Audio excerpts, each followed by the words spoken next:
The Browns have a deep passion for trying to help address the inequities that exist across our community and across our state and across our country. They live authentically. They care deeply about the community. They care deeply about equity. They care deeply about education and access.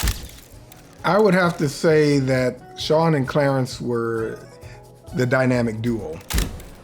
A story of success, a story of, building yourself up and pushing yourself to the limit. If you put Clarence and Shonn on something, it's gonna happen. And he very much recognized sort of just how amazing Shonn is and the energy that she brings into every room. And I think it says a lot about them that he's always willing to shine a light on her.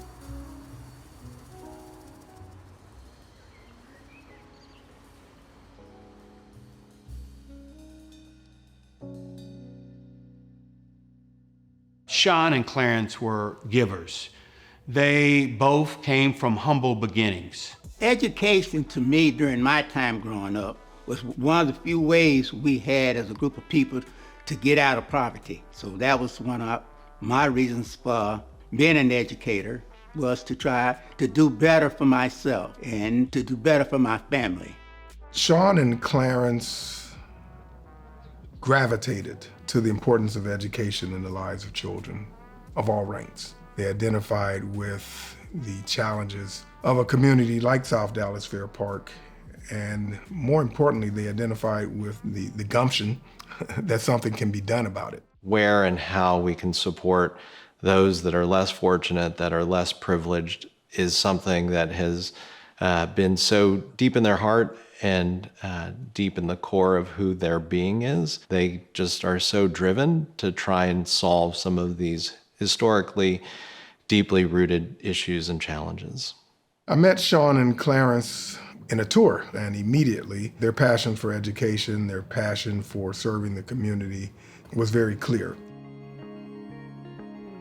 St. Philip's is a small school in South Dallas that focuses on transforming the world through faith, education, and service. They opted to come back on their own, bring others with them, and that eventually led to Clarence serving on our board. It led to Shonn and Clarence chairing our signature fundraising event, and then they both served on the cabinet of our historic We Believe campaign. This is a fundraiser that raised $50 million to support the ministry. Clarence was a man of loyalty, a very savvy lawyer, an incredible friend, father, husband. His natural tendency was toward equity in the community, social justice issues. For Clarence, I think that was an important characteristic of why he became a lawyer. He was kind of an independent person. He did what he wanted to do, when he wanted to do it. He asked for very little help. Clarence was an African-American professional who did not forsake the community in which he came from.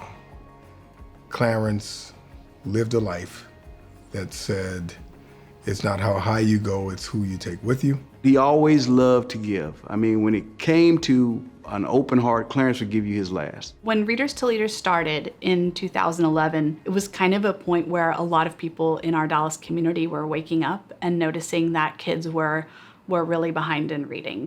I was introduced to Clarence by our founder as somebody that may be a good fit for our board of directors. One area in which he actually helped us a lot was on our racial equity.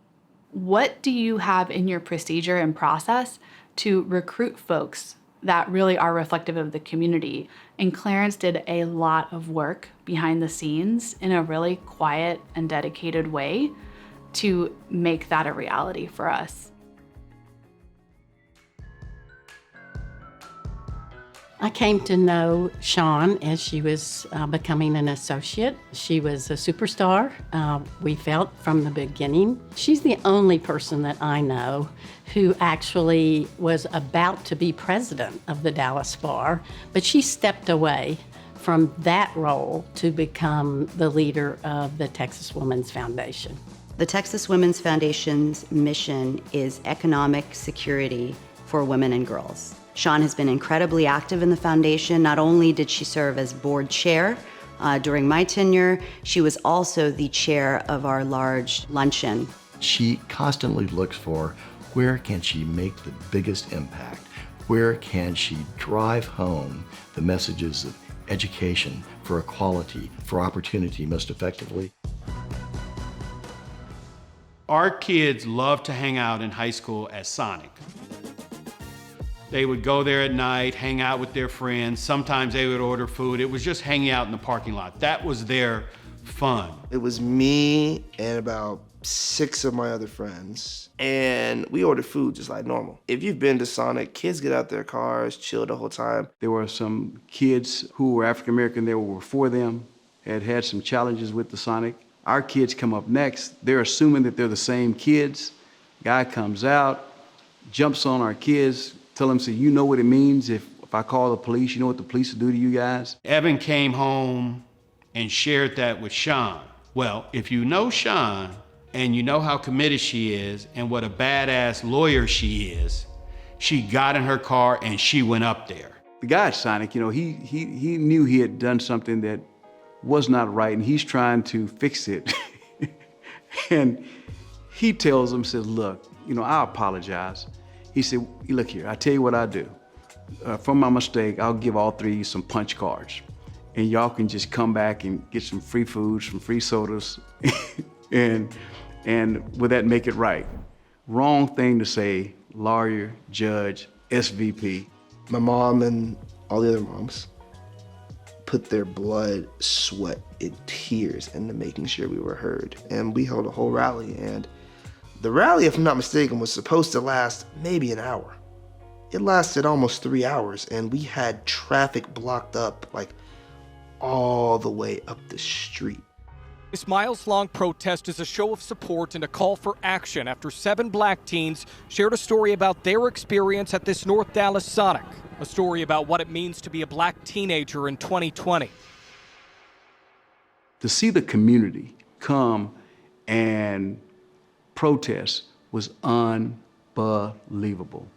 For the kids, I think it was a learning experience. Sometimes you live in this bubble, and when you live in the bubble, you believe that you can leave the color of your skin behind.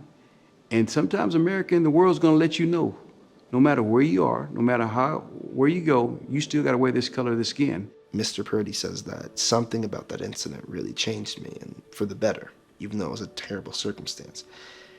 And it kind of made me realize, from seeing mom stick up to them the way she did, that sometimes in life you're gonna use your voice, and you gotta step up to the challenge. You hate for your kids to have to go through that, but you're proud to see them go through a very challenging situation and come out stronger on the other side. When Clarence passed away, the first reaction not only I had, but I think most of our employees had, was a deep sense of sadness at the loss of a friend. You know, Shonn is a litigator and a fighter by trade. Through this whole thing, to watch her grow through this process, to watch her keep her family together, it's just been incredible. It was a big surprise. Nobody was expecting that. I was one of the last couple of people in the room before he passed. The emotions that was in that room were something I'll never forget. The strength that was in that room is something I'd never forget. That night resonates again and again and again in your head. You know, if you're a son, you're saying, this is my dad. This is the guy who's supposed to be there with me. You're the daughters you think about when you get married, you know, your dad walking you down the aisle. All those things are taken from you in that moment. Shonn and Clarence are simply ideal honorees for Appleseed. They embody every aspect of what this organization is most compellingly about. Certainly the drive for equity, inclusion, justice, and elevation of all people has been at the heart of each of their lives and their lives as a couple. They have leveraged their intellect, their networks, their kindness, their generosity, their time, their service to making the world a better place, particularly in the state of Texas. Shonn, I want to congratulate you receiving this award, and Clarence, you're well deserved. I love and admire so much your strength. I love how you have stepped up and not missed a beat for your children. On behalf of everyone here at Readers to Leaders, we just want to say congratulations to you and to Clarence. He 100% left a mark here at Readers to Leaders. Thank you, Shonn and Clarence!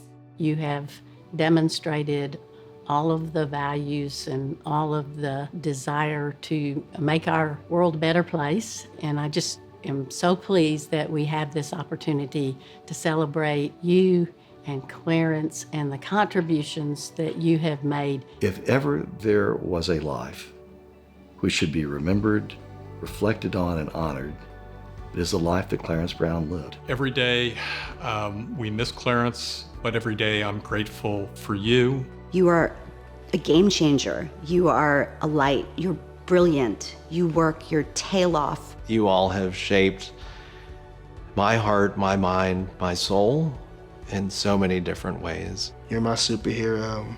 You're in my Hall of Fame, and you're at the top of my list when it comes to anybody.